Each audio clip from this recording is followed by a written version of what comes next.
Hello students, so in this video we'll discuss chapter number 7, District Administration.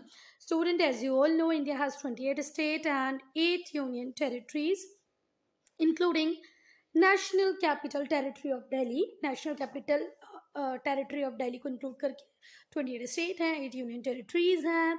इनको फिर से हमने छोटे छोटे पार्ट्स में, स्मॉलर यूनिट्स में डिवाइड किया है, जिसको हम डिस्ट्रिक्ट, तहसील और परगनास कहते हैं. कोई फिक्स साइज नहीं है और पॉपुलेशन भी फिक्स नहीं है कि एक डिस्ट्रिक्ट में इतनी ही पॉपुलेशन रहना चाहिए या एक डिस्ट्रिक्ट का साइज इतना ही होना चाहिए. ऐसे कोई फिक्स लिमिटेशन नहीं है. आज हमारी कंट्री इंडिया में 700 से ज़्यादा डिस्ट्रिक्ट्स हैं. Today our country has over 700 district.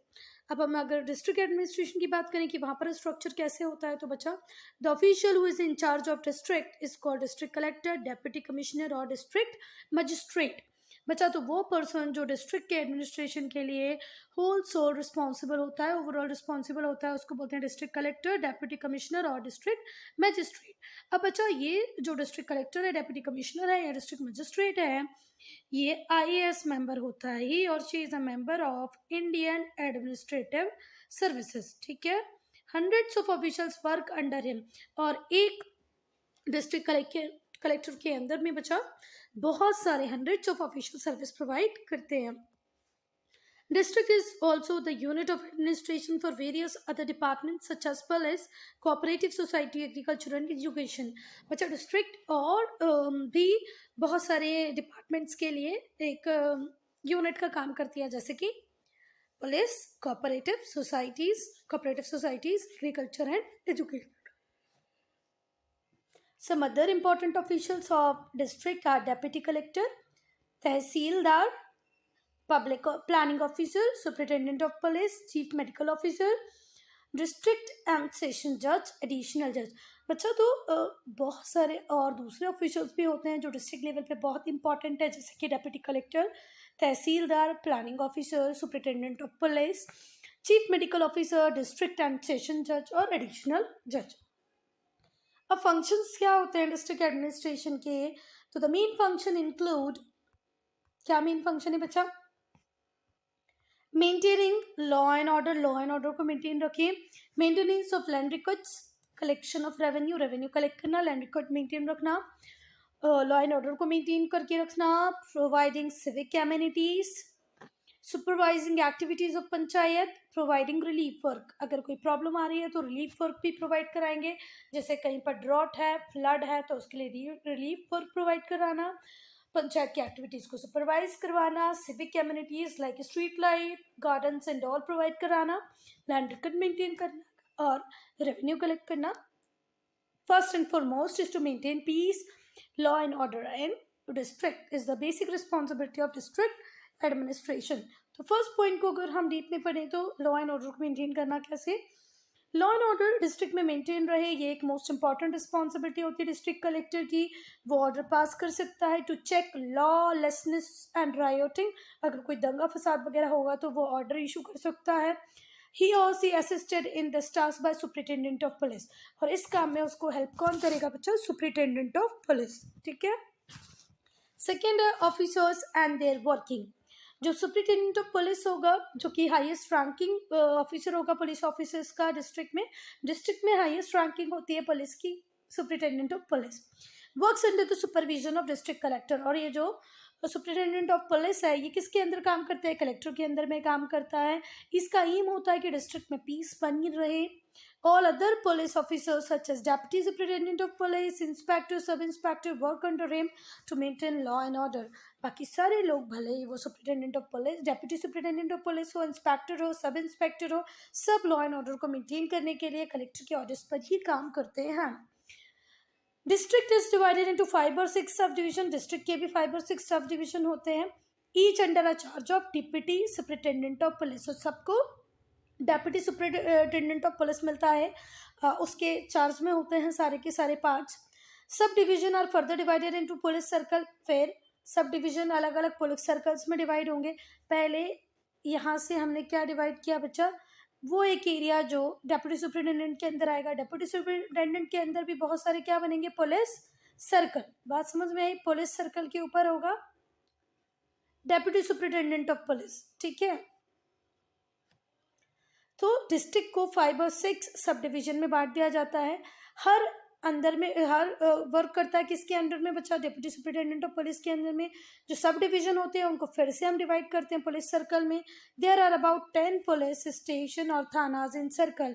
एक सर्कल में 10 से ज़्यादा लगभग 10 पुलिस थाने होते हैं, ठीक है। ऐसे बहुत सारे सर्कल्स होते हैं जिनके अंदर 10 थाने होंगे। An inspector is in charge of circle. सब और हाँ बेटा, उस सर्कल का इंस्पेक्टर कौन होगा? N inspector is in charge of circle. Her circle में एक इंस्पेक्टर होगा जो उसका इंचार्ज होगा। Sub inspector, assistant, sub inspector, assistant, sub inspector, head constable, constable हर पुलिस स्टेशन में होंगे। ईच विलेज लेवल चौकीदार आर अपॉइंटेड। हर विलेज में एक चौकीदार अपॉइंट किया जाएगा। फिर से सुनना, एक डिस्ट्रिक्ट को आपने पहले 5 और 6 सब डिवीजन में बांटा, फिर हर सब डिवीजन के अंदर क्या आ गया बेटा? Police circle. हर पुलिस सर्कल के अंदर 10 थाने आए, 10 पुलिस स्टेशन आए, ठीक है। उनका इंचार्ज, हर थाने का इंचार्ज, हर पुलिस स्टेशन का इंचार्ज हुआ कौन बच्चा? पुलिस स्टेशन और थाना इंचार्ज का इंचार्ज हुआ कौन? Inspector. Sub inspector, assistant sub inspector, head constable, constable work in each police station. Her police station में एक इंस्पेक्टर होगा, एक सब इंस्पेक्टर होगा, असिस्टेंट सब इंस्पेक्टर होगा, हेड कांस्टेबल होंगे, कांस्टेबल होंगे। In village level chowkidar appointed. और विलेज लेवल पे चौकीदार अपॉइंट होंगे। There is a jail in each district. हर डिस्ट्रिक्ट में एक जेल होगी, जेलर उसका ऑफिशियल इंचार्ज होगा। मैन और वुमेन को वहाँ रखा जाता है अलग अलग प्रिजन में। मैन के लिए अलग प्रिजन होता है, वुमेन के लिए अलग प्रिजन होते हैं। यहाँ प्रिजनर्स को, जो भी कैदी होते हैं, उनको कारपेंट्री, कारपेट वीविंग, मतलब क्या सिखाया जाता है? फर्नीचर वगैरह बनाना सिखाया जाता है, कारपेट वीविंग सिखाई जाती है। बच्चा उनको ये सभी चीज़ें क्यों सिखाई जाती है? क्यों? क्योंकि आफ्टर सर्विंग देयर सेंटेंस, अपनी जेल पूरा, अपना जो टाइम पीरियड जो उनको 5 ईयर 7 ईयर जेल में रहना है, वो पूरा करने के बाद जब वो बाहर जाएं तो they can use this skills to earn their honest living. अपने इसी काम के एक्सपीरियंस को यूज़ करके वो अपनी लाइफ में कुछ अच्छा कर पाएँ, ऑनेस्ट लिविंग अर्न कर पाएँ, इसलिए उनको जेल में ये सारी चीज़ें सिखा दी जाती हैं। Police is mean to protect us and secure our right as a citizen. Police का काम है कि वो हमको प्रोटेक्ट करे, हमारे राइट्स को प्रोटेक्शन दे। तो हमें भी उनको इस काम में हेल्प करना चाहिए। हमको पुलिस को इन्फॉर्म्ड रखना चाहिए हमेशा कि कहाँ पर लॉ ब्रेकिंग हो रही है, ठीक है। By assisting and encouraging, by not assisting और एनकरेजिंग इलीगल एक्टिविटीज़ नहीं। तो आप खुद इलीगल एक्टिविटीज़ में इन्वॉल्व हो, और अगर आप देखते हो कि आपके आसपास कोई इलीगल एक्टिविटीज़ हो रही है जो नहीं होना चाहिए, तो आपको तुरंत ही पुलिस को इन्फॉर्म कर देना चाहिए। एक एक्टिव सिटीजन की तरह काम करना चाहिए। फिर थर्ड वर्क है land records and collection of revenue. Land record important है क्योंकि उस पर्टिकुलर लैंड का राइटफुल ऑनर कौन है ये पता लगता है हमको लैंड रिकॉर्ड से। अब अच्छा, ये लैंड रिकॉर्ड अगर प्रॉपर मेंटेन होंगे तभी फार्मर सिक्योर कर पाएगा लोन्स फ्रॉम बैंक। किस किसान के पास कितनी ज़मीन है और उस ज़मीन के पेपर्स के बेसिस पे उसको बैंक से लोन मिलता है बेटा। तो उसको बैंक से अगर लोन लेना है तो रिकॉर्ड की बहुत ज़्यादा रिक्वायरमेंट है। तो ये काम भी हमारे डिस्ट्रिक्ट लेवल पे होता है। The collection of revenue is important as the government needs money to run its various. अब अच्छा, आपके पास जितनी लैंड होगी उस लैंड के हिसाब से आपको क्या देना पड़ेगा? Land revenue. बड़ी लैंड है ज़्यादा लैंड रेवेन्यू, कम लैंड है कम लैंड रेवेन्यू आपको देना पड़ेगा, ठीक है। अब अच्छा, लैंड रिकॉर्ड से पता चल गया कि कौन सा व्यक्ति कितना टैक्स देगा। कम ज़मीन है कम टैक्स देगा, ज़्यादा ज़मीन है उसके पास ज़्यादा टैक्स देगा। The collection of revenue is important as government need funding. देखो बच्चा, सरकार को हर काम के लिए पैसे की रिक्वायरमेंट होगी तभी तो वो हमारा वेलफेयर के लिए, हमारे वेलफेयर के लिए काम कर पाएंगे। तो वो पैसा कहाँ से आता है? टैक्स से आता है।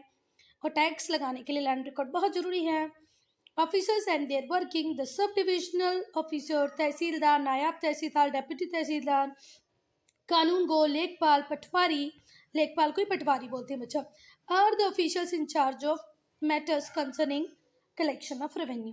बच्चा वो भी मैटर है जो रेवेन्यू के कलेक्शन से कंसर्न रखता है, उसके लिए लेखपाल, कानून गो, तहसीलदार, डिप्टी, नायब तहसीलदार, ये सारे लोग रिस्पॉन्सिबल होंगे, ठीक है।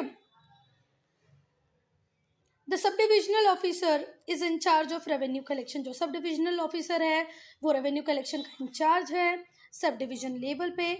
He is the link between district collector and tehsildar, district collector और तहसीलदार के बीच में लिंक बिठाने का काम किसने करता है, किसने किया, सब डिविजनल लेवल ऑफिसर ने। The tehsildar is the main official in the district responsible for actual revenue collection.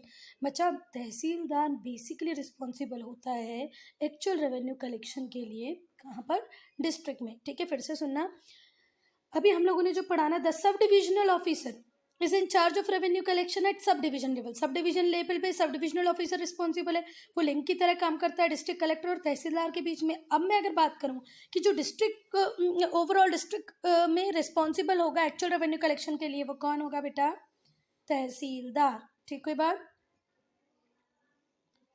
For maintaining land records there is a superintendent and deputy superintendent at district level. Land record को maintain करने के लिए land record का superintendent, deputy superintendent होगा land records के लिए, जो district level पे काम करेंगे। जो लेखपाल कानून को पटवारी हैं वो लैंड रिकॉर्ड्स को विलेज लेवल पे मेंटेन करते हैं। विलेज लेवल पे मेंटेन कौन करेगा, कानून को पटवारी, उससे ऊपर डेप्यूटी का सुपरिटेंडेंट और उसके ऊपर होगा superintendent. Civic amenities and development. The district administration provides civic amenities such as healthcare, education, maintenance of government building and records. It also reviews the overall development of the district. District का overall development देखना, government buildings को देखना, उनको maintain करना, education, health care, street light, ये जो सारा काम होगा ये भी डिस्ट्रिक्ट एडमिनिस्ट्रेशन के अंदर ही आता है। Officers and their working, officers and their working. The chief district medical officer CDMO is in charge of health services in district. District में health in charge कौन होगा बच्चा, health services का in charge CDMO, the chief district medical officer. He or she supervises, पहले हम लोग ये देख लें चार्ट, कलेक्टर और deputy commissioner. Collector deputy commissioner एक ही बात होती है बच्चा। उनके फंक्शंस क्या क्या है, उनके फंक्शन है maintain law and order, maintenance of land record and realisation of land revenue, land record को मेंटेन करना और लैंड रेवेन्यू कलेक्ट करना। तीसरा है सिविक एमिनिटीज़ को मेंटेन करना। तो पहला जो उसका काम है कि लॉ एंड ऑर्डर मेंटेन हो, उसके लिए उसके अंडर में काम करने वाले ऑफिसर्स होंगे superintendent of police, deputy superintendent of police, inspector, sub inspector, assistant sub inspector, head constable, constable और कांस्टेबल के नीचे आएगा चौकीदार। ठीक है, फिर जेलर, जेलर के अंदर आएगा डेप्यूटी जेलर। पर वो काम जो लैंड रिकॉर्ड लैंड रेवेन्यू से रिलेटेड है उसको करने के लिए चाहिए तहसीलदार, नायाब तहसीलदार, कानून गो, पटवारी और लेखपाल। अब काम आता है कि सिविक एमिनिटीज, सिविक एमिनिटीज के लिए होगा CDMO, डिस्ट्रिक्ट सिविल सर्जन और chief medical officer, district inspector of school education के लिए, डिस्ट्रिक्ट प्लानिंग ऑफिसर और ओवरऑल प्लानिंग के लिए एग्जीक्यूटिव इंजीनियर्स होंगे, अर्बन लोकल बॉडीज होंगे, पंचायती राज इंस्टीट्यूशन होंगे। ठीक, कोई बात। I hope this much is very clear. If not, you write in comment section. Officers and their working. The chief district medical officer जो है CDMO, वो इंचार्ज होता है हेल्थ के लिए डिस्ट्रिक्ट में। उसका काम क्या होता है, सुपरवाइज करना। किस चीज़ को सुपरवाइज करेगा बेटा, हॉस्पिटल, डिस्पेंसरी जो डिस्ट्रिक्ट में वो प्रॉपर काम कर रही हैं कि नहीं। जो डिस्ट्रिक्ट इंस्पेक्टर होगा स्कूल के लिए वो देखेगा कि एजुकेशन में कोई प्रॉब्लम तो नहीं है। District education officer is responsible for proper functioning of schools in the district. District में स्कूल प्रॉपर काम कर रहे हैं कि नहीं कर रहे हैं, वो कभी भी जाके स्कूल को इंस्पेक्ट कर सकता है। जो पब्लिक वर्क डिपार्टमेंट होगा उसका काम होगा कंस्ट्रक्शन करना, मेंटेनेंस करना बिल्डिंग्स का, गवर्नमेंट बिल्डिंग्स का। The executive engineer is the head of this department. और PWD पब्लिक वर्क डिपार्टमेंट का जो हेड होगा वो कौन होगा, इंजीनियर। ठीक है, supervising the functioning of panchayati raj system. अब बेटा एक डिस्ट्रिक्ट में बहुत सारी पंचायत होगी तो ये सुपरवाइज करना कि सारे पंचायत प्रॉपर काम कर रही हैं कि नहीं कर रही हैं, इसकी रिस्पॉन्सिबिलिटी भी किसको जाती है, डिस्ट्रिक्ट कलेक्टर को। District collector is responsible for supervising the functioning of panchayati raj system and local bodies. She और he makes arrangement for election to these bodies conducted by state election commission.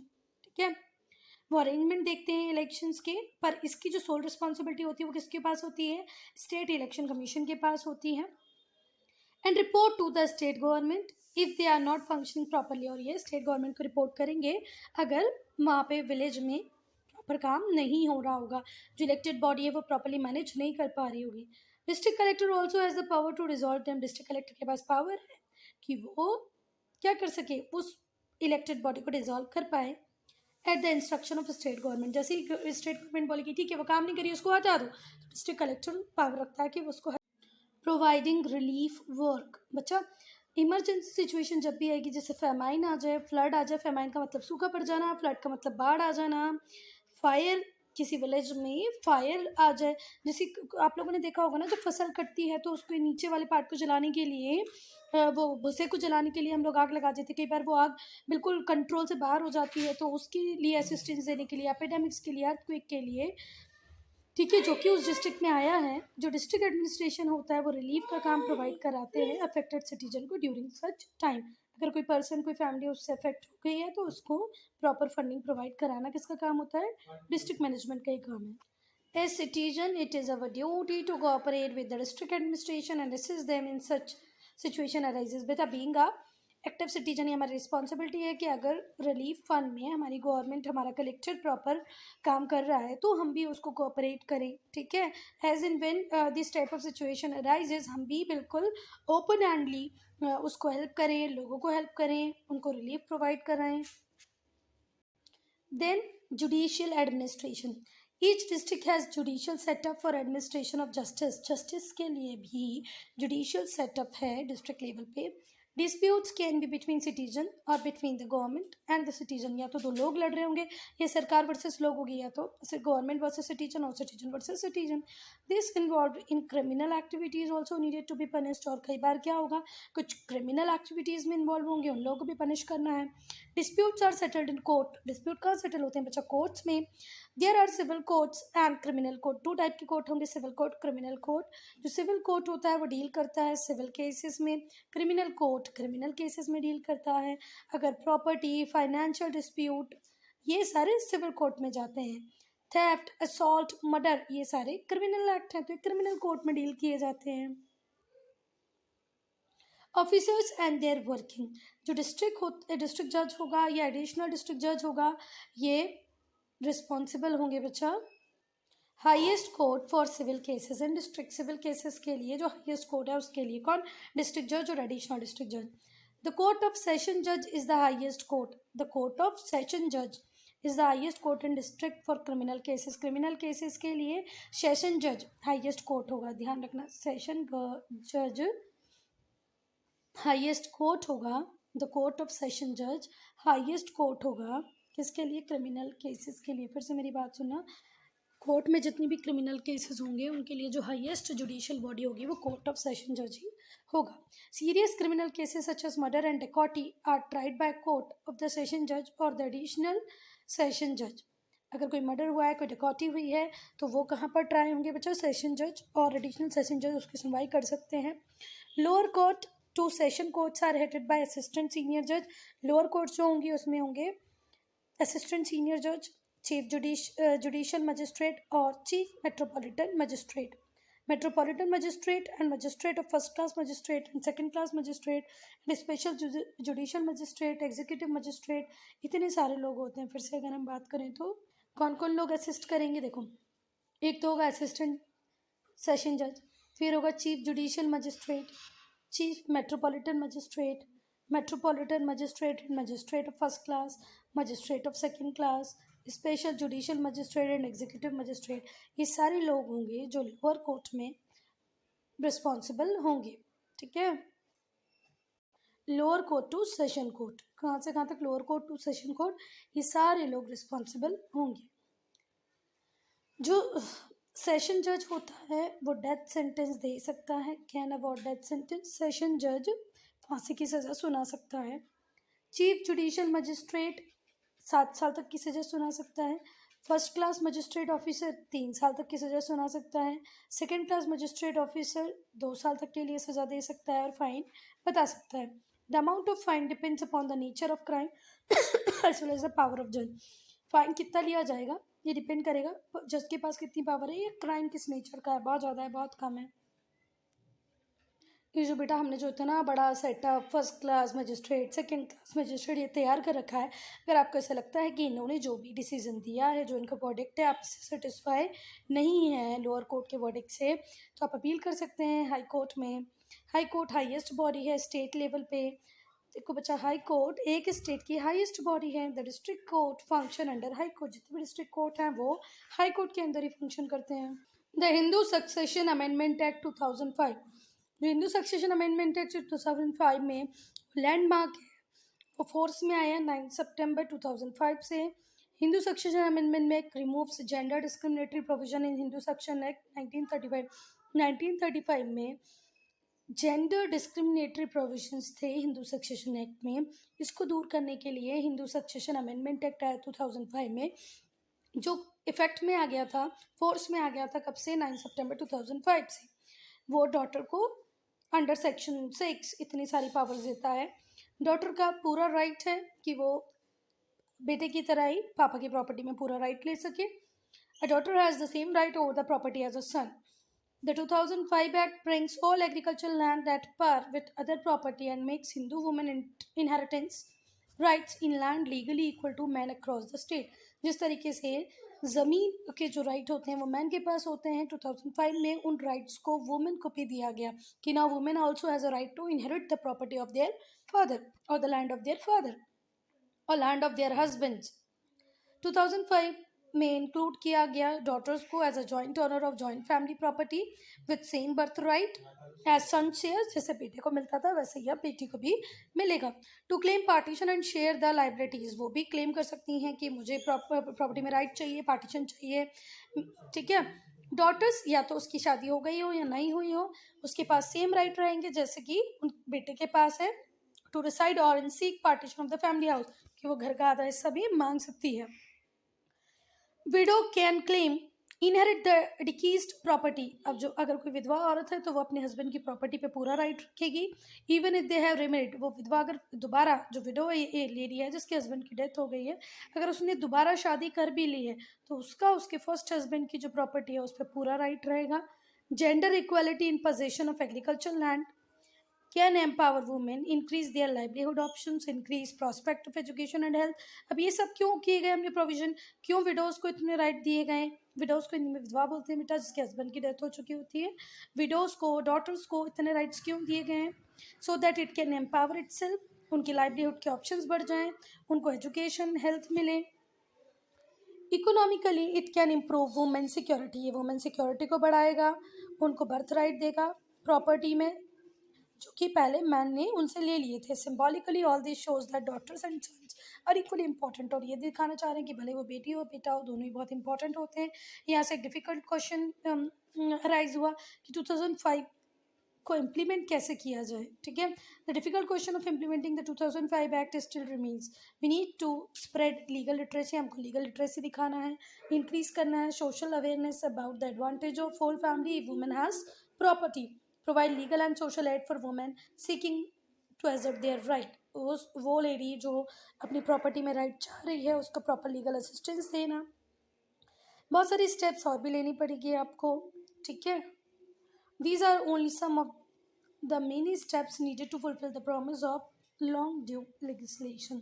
So student, I am ending this video here. If you have any doubt, any problem, you write in the comment section.